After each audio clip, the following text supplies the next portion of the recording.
BTTH disciple cashback system chapter 31 to 40 अध्याय 31 शिक्षक मैं नहीं चाहता कि आप मरें। ये सुनकर यून ने गुहे द्वारा सौंपी गई सूची ली और उस पर नजर डाली। वह मदद नहीं कर सकी और आहें भरते हुए बोली, सचमुच छठी कक्षा के लोगों के बीच शीर्ष स्तर के अमृत के लिए उपयुक्त आवश्यक सामग्री सामान्य खजाने नहीं है। गुहे ने उसकी बातों पर चुपचाप मुस्कुराया। अगर सामग्री की कीमतीता न होती तो वह यूनियन की सहायता लिए बिना खुद ही इसे परिष्कृत कर लेता। वरिष्ठ गुहे, मैं जितनी जल्दी हो सके इन सामग्रियों को इकट्ठा करूंगा। सूची में वस्तुओं की सावधानीपूर्वक जांच करने के बाद यूनियन ने गुहे को देखा और बोला, हालांकि सर्वोच्च सम्राट की गोली को परिष्कृत करने के लिए सामग्री वास्तव में कीमती थी, लेकिन यूनलैंड संप्रदाय के वर्षों में संचित संसाधनों को देखते हुए इन सामग्रियों को इकट्ठा करना मुश्किल नहीं होना चाहिए। बहुत बढ़िया, गुहे ने उसके जवाब पर सिर हिलाया और फिर कहा, संप्रदाय गुरु, मुझे उम्मीद है कि आप 1 महीने के भीतर ये सामग्री जुटा लेंगे। उसके बाद मैं एक यात्रा पर जाऊंगा और मुझे उम्मीद है कि तब तक आप उन्हें तैयार कर लेंगे। वरिष्ठ गुहे एक और यात्रा पर जा रहे हैं। ये सुनकर यूनियन के चेहरे पर आश्चर्य की झलक दिखाई दी। हाल ही में वरिष्ठ गुहे को यात्रा करने का इतना शौक क्यों था? हाँ, मैं टैगरे रेगिस्तान की यात्रा करने की योजना बना रहा हूँ। गुहे ने इस तथ्य को नहीं छिपाया और सच्चाई से उत्तर दिया। टैगरे रेगिस्तान? यून हैरान रह गया। टैगरे रेगिस्तान सर्पों का क्षेत्र था। टैगरे रेगिस्तान में बेतहाशा प्रवेश करना एक बेहद खतरनाक प्रयास था। गुहे ने शांति से सिर हिलाया और आगे कहा, मुझे जानकारी मिली है कि टैगरे रेगिस्तान के भीतर एक स्वर्गीय ज्वाला छिपी हुई है।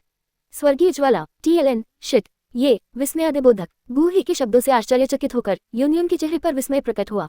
वह चकित थी कि टैगरे रेगिस्तान में एक स्वर्गीय ज्वाला पाई जा सकती है। यद्यपि यूनियन पृष्ठभूमि से किमियागर नहीं थी, फिर भी वह इस तरह के खजाने का मूल्य समझती थी। कोई आश्चर्य नहीं कि सीनियर गुहे खतरनाक टैगरे रेगिस्तान में जा रहे थे। अचानक यूनियन को कुछ याद आया और उसके चेहरे पर एक हैरान करने वाला भाव दिखाई दिया। सीनियर गुहे, क्या आपके पास पहले से ही एक स्वर्गीय ज्वाला नहीं है? यूनियन को याद आया कि पिछली बार जब उसने गैदरिंग की हुई पाउडर को परिष्कृत किया था तो गुहे ने एक स्वर्गीय ज्वाला प्रकट की थी। हालांकि यूनियन को स्वर्गीय ज्वालाओं की गहरी समझ नहीं थी, लेकिन वह जानती थी कि एक व्यक्ति अधिकतम एक ही प्रकार की स्वर्गीय ज्वाला को परिष्कृत कर सकता है। यूनियन के शब्दों को सुनकर गुहे क्षण भर के लिए अचंभित रह गया। उसने उसे ये संबंध जोड़ने की उम्मीद नहीं की थी। हालांकि उसने पहले से ही अपना जवाब तैयार कर लिया था।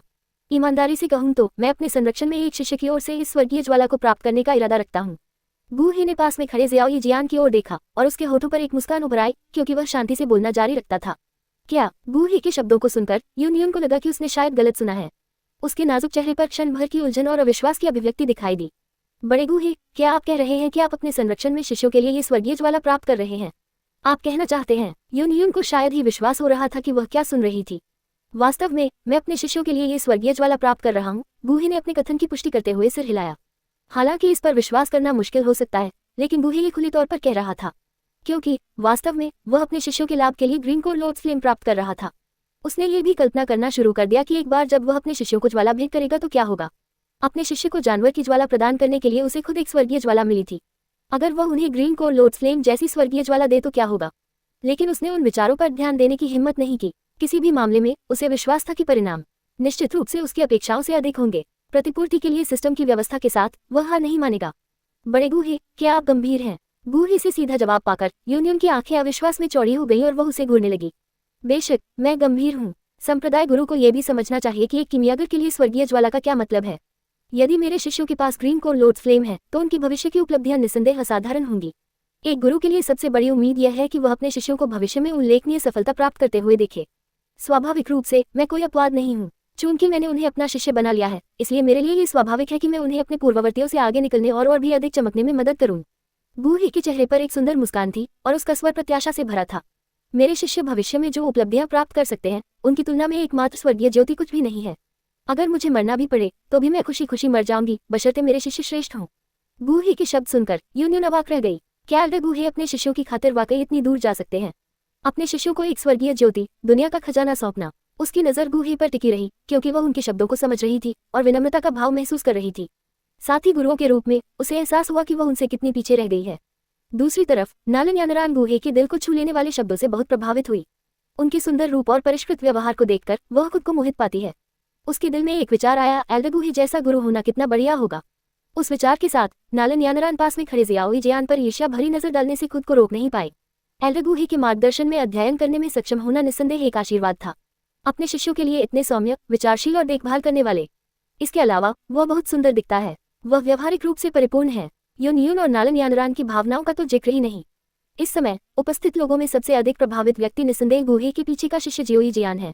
जब उसने सुना कि गुहे अपने शिष्यों की खातिर स्वर्गीय ज्वाला ले जा रहा है तो वह वहीं जम गई।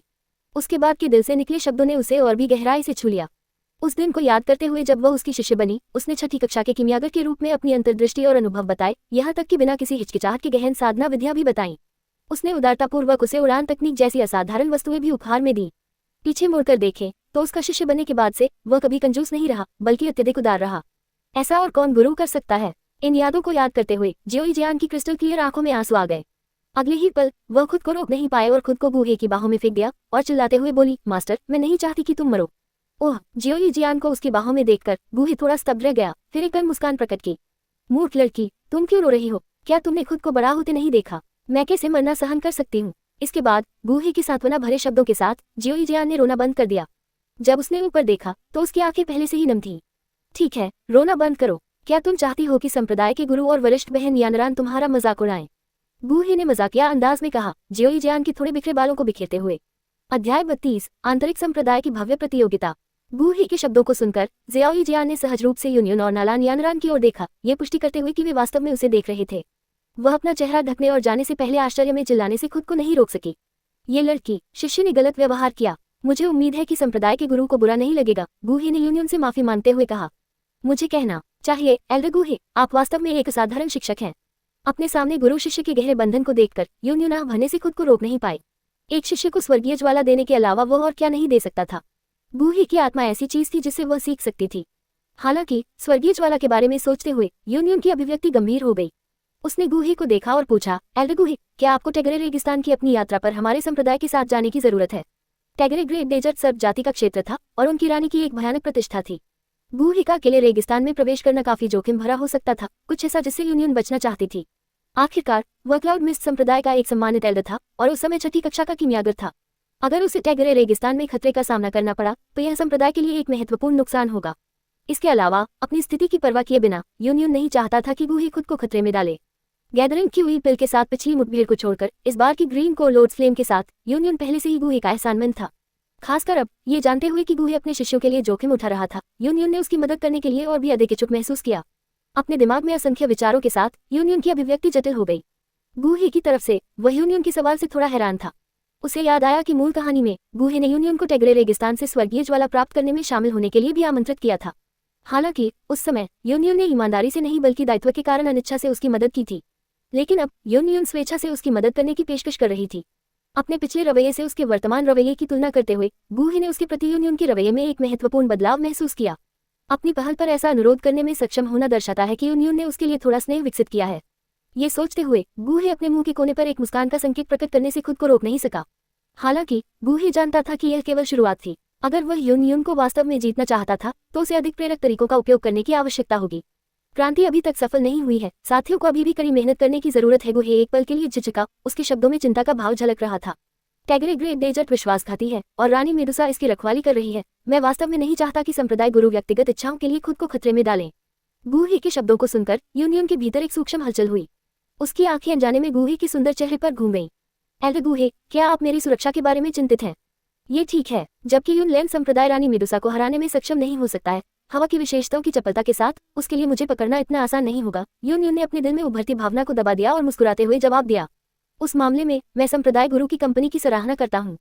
गूहे के चेहरे पर असहायता का एक संकेत दिखाई दिया, उसके बाद एक गंभीर स्वर, हालांकि अगर खतरा पैदा होता है तो मुझे उम्मीद है कि संप्रदाय गुरु बड़ी तस्वीर को प्राथमिकता देंगे और अपनी सुरक्षा सुनिश्चित करेंगे। आखिरकार यूनलैंड संप्रदाय मेरे बिना काम चला सकता है गूहे, लेकिन यह अपने संप्रदाय गुरु के बिना काम नहीं चला सकता। ये सुनकर यूनियन ने धीरे से सिर हिलाया और कहा, मैं एल्डर गूहे की सुरक्षा सुनिश्चित करने की पूरी कोशिश करूंगी। अग्रिम धन्यवाद संप्रदाय गुरु, गूहे ने गर्मजोशी से मुस्कुराते हुए कहा। वास्तव में इस बार एल्डर गूहे को खोजने का मेरा कारण एक और मामला है। मैं इस पर एल्डर गूहे की राय सुनना चाहूंगा। यूनियन ने धीरे से बोलने से पहले एक पल के लिए संकोच किया। यदि संप्रदाय गुरु को कुछ कहना है तो कृपया संकोच न करें, मैं पूरी तरह से सुनने के लिए तैयार हूँ, गूहे ने शांति से उत्तर दिया। 3 महीने के समय में यूनलैंड संप्रदाय की वार्षिक इनसेक्ट ग्रैंड प्रतियोगिता होगी। जैसा कि यूनियन ने बताया, उसने अपनी खूबसूरत आंखों से गूहे को देखा। इस आगामी इनसेक्ट ग्रैंड प्रतियोगिता के लिए मैं चाहती हूँ कि एल्डर गूहे इसकी अध्यक्षता करें। मुझे आश्चर्य है कि क्या एल्डर गूहे इसके लिए तैयार हैं। इनसेक्ट ग्रैंड प्रतियोगिता, ये सुनकर गूहे थोड़ा हैरान हो गया। यूनलैंड संप्रदाय में हर साल एक आंतरिक संप्रदाय ग्रैंड प्रतियोगिता आयोजित की जाती थी। शीर्ष 3 प्रतिभागियों को अच्छे पुरस्कार मिलते थे। इसके अलावा कुछ बुजुर्ग मौजूद रहते थे और प्रतिभाशाली शिष्यों का निरीक्षण करते थे और उन्हें अपने संरक्षण में लेते थे। हालांकि गूहे थोड़ा हैरान था। उसने यूनियन की ओर देखा और पूछा, क्या यह संप्रदाय मास्टर नहीं था जो अतीत में व्यक्तिगत रूप से इसकी अध्यक्षता करता था? ये परिवर्तन क्यों? यूनियन के मुंह के कोने पर एक कड़वी मुस्कान दिखाई दी और उसके स्वर में असहायता का स्पर्श था। बुजुर्ग गूही को शायद पता न हो, लेकिन अतीत में प्रत्येक आंतरिक संप्रदाय ग्रैंड प्रतियोगिता के दौरान कई बुजुर्गों ने अपने शिष्यों को संप्रदाय में शामिल करने के अवसर का लाभ उठाया, उन्हें स्वीकार किए जाने की उम्मीद में। हालांकि इस बिंदु पर यूनियन की नजर उसके बगल में खड़े नलन यानरान पर पड़ी और उसने संतोष की भावना व्यक्त की। मेरे साथ यानरान के होने से अब मेरा नए शिष्यों को स्वीकार करने का इरादा नहीं है, लेकिन ये बुजुर्ग कभी हमारे संप्रदाय के वरिष्ठ थे और उनमें से कई ने मेरे बड़े होने पर मेरी देखभाल भी की। कुछ ऐसे मामले हैं जिन्हें संबोधित करना मेरे लिए कठिन है, तो इस आंतरिक संप्रदाय ग्रैंड प्रतियोगिता के लिए मेरा बिल्कुल भी उपस्थित होने का इरादा नहीं है। इन शब्दों के साथ यूनियन ने गूही की ओर देखा। उसके स्वर में अनुरोध का संकेत था। मुझे आशा है कि एल्डर गूही मेरी कठिनाइयों को समझ सकते हैं। ये सुनकर गूही पहले से ही यूनियन के इरादे को समझ गया था। वह उसे एक ढाल के रूप में इस्तेमाल कर रही थी। गूही अंदर ही अंदर आहें भरने से खुद को रोक नहीं सका। यूनियन अभी भी बहुत नर्म दिल था। इस तरह के मामले को अगर एक बार टाला जाए तो हमेशा के लिए टाला जा सकता है। अगर आप शिष्य नहीं चाहते हैं तो क्यों न बस क्या वे बूढ़े लोग वास्तव में आपको मजबूर कर सकते हैं। यूनियन की वर्तमान ताकत के साथ उसे अब उन बूढ़े लोगों की राय पर विचार करने की आवश्यकता नहीं थी। गूही ने क्लाउड मिस्ट संप्रदाय के कई बुजुर्गों के साथ भी बातचीत की थी। वे बूढ़े लोग सभी वरिष्ठ और आधिकारिक कार्य करना पसंद करते थे। वे अक्सर अपनी इच्छा को लागू करने के लिए पूर्व संप्रदाय मास्टर यूनशान के साथ अपने पिछले संबंध और उनकी वरिष्ठता पर भरोसा करते थे। जब गूही ने क्लाउड मिस्ट संप्रदाय में प्रवेश किया था तो उसने उनके तरीकों का प्रत्यक्ष अनुभव किया था। हालांकि गूही के छठे दर्जे के कीमियागर के पद पर आगे बढ़ने के बाद कोई भी उसके सामने अभिमानी तरीके से काम करने की हिम्मत नहीं करता था। आखिरकार छठे दर्जे के कीमियागर की स्थिति दू सम्राट स्तर के विशेषज्ञों से भी अधिक थी। इस तरह के प्रतिष्ठित पद की आलोचना कोई भी नहीं कर सकता था। इसके अलावा छठे दर्जे के कीमियागर के रूप में गूही में एक निश्चित स्तर का अहंकार था और वह बड़ों के कृपालु व्यवहार को बर्दाश्त नहीं करता था। इससे उन बूढ़ों के पास उससे निपटने का कोई रास्ता नहीं बचा। उस समय यूनियन के अनुरोध का सामना करते हुए गूही के दिमाग में तरह तरह के विचार घूम रहे थे। वह सोच रहा था कि अगर वह इनसेक्ट शिष्य प्रतियोगिता की देखरेख करने के लिए सहमत हो जाए तो उसे क्या लाभ हो सकता है। एक पल के बाद गूही ने अपना मन बना लिया था। वह मुस्कुराया और यूनियन की ओर सिर हिलाया। चूंकि आप कठिनाइयों का सामना कर रहे हैं, इसलिए मैं स्वाभाविक रूप से आपकी मदद करने के लिए तैयार हूँ। गूही के दिमाग में अपनी योजना थी। इनसेक्ट शिष्य प्रतियोगिता के दौरान प्रत्येक शिष्य अपनी ताकत का प्रदर्शन करेगा। शायद वह कुछ असाधारण प्रतिभाशाली शिष्यों की पहचान कर सके। अगर वे सिस्टम के मूल्यांकन के अनुसार 8 अंकों की रेटिंग प्राप्त कर सकते हैं तो गूही उन्हें अपने शिष्यों के रूप में लेने में कोई आपत्ति नहीं करेंगे। अध्याय 33 गूही की महत्वाकांक्षा। शिष्य साधना प्रणाली को आगे बढ़ाते हुए गूही के विकास का सबसे तेज मार्ग प्रशिक्षुता के माध्यम से था, विशेष रूप से विलक्षण शिष्यों के साथ। आगामी आंतरिक संप्रदाय शिष्य प्रतियोगिता ने गूही के भीतर प्रत्याशा को प्रज्वलित किया। एक छिपी हुई प्रतिभा की खोज की संभावना आकर्षक थी। इन विचारों के साथ गूही ने अब संकोच नहीं किया और यूनियन के अनुरोध पर तुरंत सहमत हो गए। गूही को वास्तव में उसकी भलाई के बारे में सोचते हुए देखकर यूनियन की संतुष्टि उसके आकर्षक चेहरे पर स्पष्ट थी। अनजाने में गूही के बारे में उसकी धारणा उदासीनता से पक्षपात में बदल गई थी। असामान्य रूप से गूही के विकल्पों और कार्यों ने धीरे धीरे उसकी भावनाओं को प्रभावित किया था। यदि यह अतीत में होता तो यूनियन अपनी दुविधाओं के बावजूद गूही की सहायता नहीं मांगती। ये खुद यूनियन द्वारा अनदेखा किया गया था। इस समय गूही को कुछ याद आ रहा था। उसकी नजर नालन यानरान पर जा रही थी। उन्होंने विनम्रतापूर्वक पूछा, क्या यानरान इस इनसेक्ट प्रतियोगिता में भाग लेगी? इनसेक्ट प्रतियोगिता के लिए अर्हता प्राप्त करने के लिए प्रतिभागियों के पास 2 प्रैक्टिशनर से अधिक ताकत होनी चाहिए और उनकी आयु 18 वर्ष से कम होनी चाहिए। यानरान पिछले वर्ष की प्रतियोगिता के दौरान 2 प्रैक्टिशनर स्तर तक नहीं पहुंच पाई थी, जिससे वह भाग नहीं ले पाई। यूनियन ने आत्मविश्वास से भरी मुस्कान के साथ जवाब दिया, वास्तव में मैं इस इनसेक्ट प्रतियोगिता में भाग लूंगी। नालन यानरान अपनी क्षमताओं में आश्वस्त थी। उसने पहले से ही युवा संप्रदाय गुरु के रूप में अपनी पहचान से प्रेरित होकर शीर्ष स्थान प्राप्त करने पर अपनी नजरें टिका रखी थी। संप्रदाय गुरु की प्रशिक्षु के रूप में वह अपने गुरु को चमकाने और सम्मान दिलाने के लिए बाध्य महसूस करती थी। यानरान, मुझे एक एहसान मांगना है। मुस्कुराते हुए गूही ने नालन यानरान को संबोधित किया। नालन यानरान ने क्षण भर के लिए संकोच किया, लेकिन जल्दी से जवाब दिया, बड़े गूही, कृपया बोलें। जब तक यह मेरी क्षमता के भीतर है, मैं मना नहीं करूंगा। ये कुछ ज्यादा मुश्किल नहीं है। गूही ने सिर हिलाया और आगे कहा, मेरे पास एक नया शिष्य है जो डॉक्टर हुआ करता था और उसने कभी युद्ध में भाग नहीं लिया। आगामी आंतरिक संप्रदाय प्रतियोगिता से पहले मुझे आशा है कि आप उसके साथ अभ्यास युद्ध में भाग लेने के लिए कुछ समय निकाल सकते हैं। गूही की नजर नालन यानरान पर टिकी हुई थी क्योंकि उसने अपना अनुरोध स्पष्ट किया था। अभ्यास युद्ध। नालन यानरान ने क्षण भर रुककर महसूस किया, बड़े गूही, क्या आप ज़ियाओ जियान का जिक्र कर रहे हैं? बड़े गूही, क्या आपने हमेशा दूसरों के साथ लड़ाई को हतोत्साहित नहीं किया है? बदलाव क्यों? यूनियन अपनी उलझन को व्यक्त करने से खुद को नहीं रोक पाई। सवाल का अनुमान लगाते हुए गूही ने मुस्कुराते हुए समझाया, संप्रदाय गुरु, मैं एक गलत धारणा में फंस गई थी। मेरा मानना था कि कीमियागरों को केवल कीमिया पर ध्यान केंद्रित करने की आवश्यकता है। अब मुझे एहसास हुआ है कि कीमियागर के रूप में हमें साधना पर जोर देना चाहिए। कुछ मामलों को दूसरों को नहीं सौंपा जा सकता है, जबकि कीमियागर दूसरों को कार्य करने के लिए आदेश दे सकते हैं। ये प्रयास अंततः बाहरी शक्ति पर निर्भर करते हैं। केवल अपनी क्षमताओं को मजबूत करके ही हम वास्तव में नियंत्रण कर सकते हैं। गूही ने यूनियन के प्रश्नों का आत्मविश्वास से जवाब दिया। मूल कहानी में गू ही के मार्शल कौशल की कमी के कारण उसे अपमानित होना पड़ा जब वह सभी के सामने जियाओ यान से आसानी से हार गया। हालांकि अब शिष्य साधना प्रणाली से लैस गू ही ने ऐसी कुशल कीमियागर बनाने का लक्ष्य रखा जो न केवल कीमिया में बल्कि युद्ध में भी उत्कृष्ट हो। मूल कार्य में जियोयान के आदर्श कीमियागर मॉडल के समान श्रेष्ठ कीमिया कौशल और दुर्जय मार्शल क्षमताओं का एकीकरण उनका लक्ष्य था। ये परिवर्तन यून पर खोया नहीं था, जिसने गू ही के दृष्टिकोण में क्रमिक परिवर्तन देखा था। ये सब पर्दे के पीछे ओल्ड सोल याओ चेन द्वारा समर्थित नहीं है। गू ही को बस यह विश्वास नहीं हो रहा था कि एक प्रणाली के स्वामी के रूप में उनके द्वारा साधना किए गए शिष्य जियोयान जैसे किसी व्यक्ति से आगे नहीं निकल सकते। इसके अलावा जब उनके सभी शिष्य युद्ध और कीमिया दोनों में निपुण हो गए तो निस्संदेह ही दूसरों की ईर्ष्या का विषय बन गया। थोड़ी जांच के बाद गू ही के शिष्य होने की खबर जल्दी ही फैल गई, जिससे एक असाधारण गुरु के रूप में उनकी प्रतिष्ठा मजबूत हो गई। परिणाम स्वरूप विभिन्न कोनों से असाधारण प्रतिभाएं उसके पास आती, उसके संप्रदाय में शामिल होने और इस महान शिक्षक से सीखने के लिए उत्सुक। एक ऐसे भविष्य की कल्पना करते हुए जहां उसके पास अनगिनत प्रतिभाएं हों जो उसके संरक्षण में हो, दैनिक दीक्षा समारोहों को सिस्टम के पुरस्कार तंत्र को सक्रिय करने में सक्षम बनाते हों, गू ही के होठों पर एक हल्की मुस्कान आ गई। गू ही की व्याख्या सुनकर यून ने आखिरकार धीरे से सिर हिलाया। फिर भी वह कुछ हद तक हैरान महसूस करने से खुद को नहीं रोक पाए। गहन रसायन विज्ञान अभ्यास और समर्पित साधना को संतुलित करना एक व्यक्ति के लिए बहुत बड़ा काम लग रहा था। हालांकि चूंकि गू ही ने अपना मन बना लिया था, इसलिए यून ने आगे की जांच करने से परहेज किया। इस बीच नालन यानरान ने इस मामले पर ज्यादा नहीं सोचा था। वह गूही के शब्दों को सुनने के बाद तुरंत सहमत हो गई और कहा, बड़े गूही, निश्चिंत रहें, मैं आपकी शिष्या लिटिल का ईमानदारी से मार्गदर्शन करूंगी। बहुत अच्छा, मैं उसे आपके हवाले कर रहा हूँ। गूही ने थोड़ा सिर हिलाया, लेकिन उसका दिमाग अपनी योजनाओं के साथ चल रहा था। अपने अनोखे विशैले शरीर के साथ जियाओ जियान जहर खाकर अपनी साधना को बढ़ा सकती थी। इसके अलावा उसकी अपनी ट्रांसमिशन और ज्ञानोदय तकनीक ने उसे एक फायदा प्रदान किया। हालांकि उसकी युद्ध क्षमताएं वर्तमान में नालन यानरान से पीछे थी, लेकिन जियाओ जियान की ताकत अनिवार्य रूप से बढ़ जाएगी, जो समय के साथ नालन यानरान को चकित कर देगी। इससे नालन यानरान अनजाने में ये सब गूही को जिम्मेदार ठहराएगी। एक शिष्य को जो कभी खुद से कमजोर था धीरे धीरे उससे आगे निकल गया और यहाँ तक कि उस पर हावी हो गया। नालन यानरान क्या सोचेगी? निस्संदेह वह जियाओ जियान से ईर्ष्या करेगी, क्योंकि उसके पास इतना शक्तिशाली गुरु है। अध्याय 34 शोकपूर्ण विष शरीर को सक्रिय करना।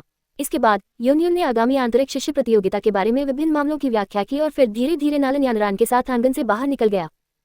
आगे का रास्ता काफी चुनौतीपूर्ण है। यून की सुंदर आकृति को विदा होते देख गूही ने आह भरी, अपना सिर हिलाया और अपने कमरे में वापस आ गया। जैसे ही वह अपनी साधना शुरू करने वाला था, उसने अपने कमरे के बाहर हल्के कदमों की आवाज सुनी। गुरु! अगले ही पल दरवाजे के बाहर से जियाओ जियान की आवाज सुनाई दी। यह युवती अब क्या चाहती है? उसके मन में जिज्ञासा की एक झलक कौंधी और गूही ने सहजता से उत्तर दिया, अंदर आ जाओ। क्रेग! गूही के निमंत्रण के बाद जियाओ जियान ने सीधे दरवाजा खोला। गुरु! जियाओ जियान गूही के सामने खड़ा था, बोलने में झिझक रहा था। आप अपनी बात कह सकते हैं, झिझकने की कोई जरूरत नहीं है। जियाओ जियान की आंखों में झिझक देखकर गूही का स्वर कोमल और सुखदायक था। गुरु! आपकी शिष्या अपने भीतर के विशैले शरीर को सक्रिय करना चाहती है। गूही के समर्थन से प्रोत्साहित होकर जियाओ जियान ने आखिरकार अपना मन बना लिया और अपने भीतर के विचारों को व्यक्त किया। क्या आपने इस बारे में सोचा है? ये सुनकर गूही की आंखों में आश्चर्य की झलक दिखाई दी। उनकी अभिव्यक्ति गंभीर होती गई और उन्होंने कहा, विशैले शरीर को सक्रिय करना एक तरफा रास्ता है। हालांकि गूही ने जियाओ जियान को उसके विशैले शरीर के कारण अपना शिष्य बना लिया था, लेकिन उसे ये सुनकर विशेष रूप से प्रसन्नता नहीं हुई कि वह इसे स्वयं सक्रिय करने का इरादा रखती है। एक बार सक्रिय होने के बाद विशैले शरीर ने उसे जहर की लत लगा दी। जहर जितना अधिक शक्तिशाली होगा, उसके लिए उसका आकर्षण उतना ही अधिक होगा। विशैले शरीर वाले लोगों के लिए शक्तिशाली विष कीमियागरों के लिए स्वर्गीय लिप्टों के समान आकर्षण रखते हैं। वे उत्सुकता से और लापरवाही से उनके पास जाते।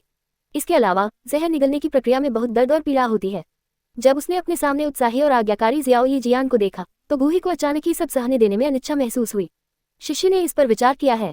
गूही के सवालों के सामने जियाओ जियान ने हालांकि कोई हिचकिचाहट नहीं दिखाई और दृढ़ संकल्प के साथ बात की। शोकपूर्ण विष शरीर को सक्रिय करना एक ऐसा निर्णय था जिस पर जियाओ जियान ने सावधानीपूर्वक विचार करने के बाद निर्णय लिया था, और जो बात उसके दृढ़ निश्चय को और भी मजबूत कर गई वह थी आज मंडप में गूही से सुनी गई गहरी मार्मिक हार्दिक बातें। उसके शोकपूर्ण विष शरीर को जगाने का उद्देश्य उसके गुरु को निराश करने से बचना था। चूंकि तुमने पहले ही अपना मन बना लिया है तो अपने दिल की सुनो। जियाओ जियान की आंखों में दृढ़ अभिव्यक्ति देखकर गूही ने ज्यादा कुछ नहीं कहा। बाद में उसने अपनी स्टोरेज रिंग से बैंगनी जड़ी बूटी का एक गंठल निकाला। यह एक दूसरी श्रेणी की जड़ी बूटी है, बैंगनी दिल वाला ऑर्किड। इसका उपयोग दवा के रूप में किया जा सकता है, लेकिन इसमें काफी विषाक्तता भी होती है। इसका उपयोग अपने विशैले शरीर को सक्रिय करने के लिए करें। गूही ने बोलते हुए जियाओ जियान को बैंगनी हृदय ऑर्किड सौंप दिया। विशैले शरीर को सक्रिय करने की एकमात्र शर्त स्वेच्छा से जहर निगलना था। जियाओ जियान ने अपना जेड जैसा हाथ बढ़ाया। गूही के हाथ से बैंगनी हृदय ऑर्किड को गंभीरता से स्वीकार करते हुए अपने दिल में चुपचाप संकल्प लिया, गुरु, आपका शिष्य आपको निराश नहीं करेगा। गुरु, अब मैं विदा लेता हूँ। बैंगनी हृदय ऑर्किड को पकड़े हुए जियाओ जियान धीरे धीरे कमरे से बाहर निकली। जाने से पहले अपने पीछे का दरवाजा धीरे से बंद किया। जियाओ जियान के जाने के साथ ही कमरे में तुरंत सन्नाटा छा गया। बिस्तर पर क्रॉस लेग करके बैठे गूही ने अपनी आंखें बंद की और फिर अपनी आत्मा की शक्ति का एक कतरा छोड़ा जियो यीजियान के कमरे की ओर टटोला। हालांकि जियो यीजियान के पास विषैले शरीर था और उसे जहर निगलते समय सुरक्षित रहे, गूही को अभी भी बेचैनी का एहसास हो रहा था। पर्पल हॉट ऑर्किड प्राप्त करने के बाद जियाओ यीजियान सीधे अपने कमरे में वापस चली गई। बिस्तर के पास बैठी जियाओ यीजियान ने अपने हाथ में पर्पल हॉट ऑर्किड को देखा, उसकी आंखें दृढ़ निश्चय से चमक रही थी। अगले ही पल जियाओ यीजियान ने पर्पल हॉट ऑर्किड को अपने होठों तक उठाया। अपने गुलाबी होठों को थोड़ा अलग करके जियाओ यीजियान ने पर्पल हॉट ऑर्किड को अपने मुंह में रखा और उसे सावधानी से चबाना शुरू कर दिया। जैसे ही कड़वा रस उसके मुंह में गया, जियाओ यीजियान ने अपनी आंखें बंद कर ली और दृढ़ निश्चय के साथ तरल को निगल लिया। फिर उसने अपनी आंखें कसकर बंद कर ली, लगभग जैसे कि वह एक निंदित कैदी थी जो अपने भाग्य के आने का इंतजार कर रही थी। पर्पल हॉट ऑर्किड का असर धीरे धीरे हो रहा था और लगभग आधे अगरबत्ती के समय के बाद जियाओ यीजियान को आखिरकार कुछ असहज महसूस होने लगा। इसके तुरंत बाद उसके पेट से अचानक एक चुभने वाला दर्द उठा। अपने पेट को कसकर पकड़े हुए जियाओ यीजियान दर्द से कराहने से खुद को नहीं रोक पाए। जैसे ही पर्पल हॉट ऑर्किड के विषाक्त पदार्थों ने पूरी तरह से अपना असर दिखाया, उसके पेट में तेज दर्द उठने लगा। उसका गोरा चेहरा राख जैसा हो गया और वह अनजाने में बिस्तर पर गिर पड़ी। उसका छोटा शरीर धीरे धीरे सिकुड़ने लगा। जियाओ यीजियान को पता नहीं था कि जब वह तीव्र पीड़ा में तड़प रही थी, उसके निचले पेट पर छिपे इंद्रधनुषी धागे से इंद्रधनुषी रंग की रोशनी निकल रही थी जो एक आश्चर्यजनक और मनमोहक चमक बिखेर रही थी। साथ ही जियाओ यीजियान के शरीर से काली गैस की पतली धारें रिसने लगी जो पूरे कमरे में फैल गईं। 1 घंटे बाद उसके शरीर के भीतर चुभने वाला दर्द धीरे धीरे कम हो गया। फिर भी इस समय जियाओ यीजियान पूरी तरह से थकी हुई लग रही थी। वह बेहोश होकर बिस्तर पर लेटी थी। जैसे ही जियाओ यीजियान बेहोश हो गई, कमरे में सिर्फ काली गैस रह गई जो सन्नाटे को भर रही थी। चरमराहट। थोड़ी देर बाद एक दरवाजा खुलने की हल्की आवाज गूंजी जब गूही की आकृति कमरे में दाखिल हुई। दरवाजे की हरकत से हवा में थोड़ी हलचल हुई जिससे कुछ काली गैस गूही की ओर बहने लगी। काली गैस की तीव्र विषाक्तता को महसूस करते हुए गूही ने अपनी भौहें सिकुड़ी। उसने अपना हाथ ऊपर उठाया और एक बैंगनी लौ भड़क उठी जिसने पास आ रही काली गैस को जला दिया। इसके बाद गूही बिस्तर के पास गया। जियाओ यीजियान की भौहें सिकुड़ी और उसकी बेहोशी की हालत को देखते हुए उसने धीरे से आह भरी। फिर उसने पास में पड़ा एक कंबल उठाया और धीरे से जियाओ यीजियान को ढक दिया। सब कुछ हो जाने के बाद गूही ने कमरे से बाहर निकलने से पहले जियाओ यीजियान को एक आखिरी बार देखा। अगले दिन जियाओ यीजियान की पलकें फड़कने लगी और वह धीरे धीरे जाग उठी। उसकी आंखों में भ्रम की एक क्षणिक भावना गुजरी और जियाओ यीजियान को कल पर्पल हॉट ऑर्किड खाने की घटनाएं याद आ गईं।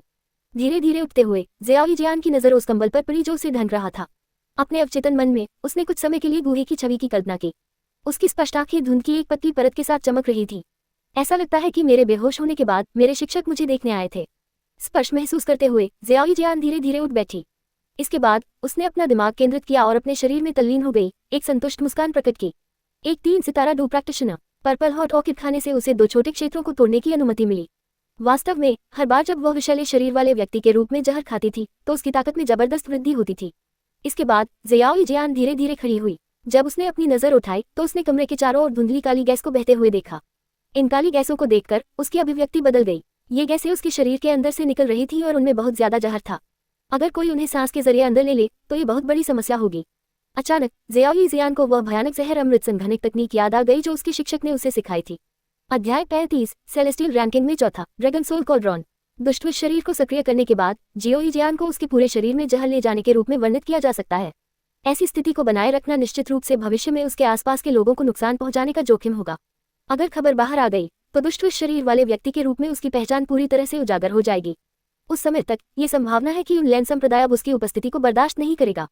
इस स्थिति में जियाओ यीजियान ने विषैले विष अमृत संघनन तकनीक के बारे में सोचा जो उसके शिक्षक ने उसे सिखाई थी। विषैले विष अमृत संघनन तकनीक ने शरीर के भीतर विषाक्त पदार्थों को एक जहरीले कोर में संघनित करने की अनुमति दी। इस कोर में एक शक्तिशाली जहरीली शक्ति थी जिसे इच्छानुसार नियंत्रित किया जा सकता था।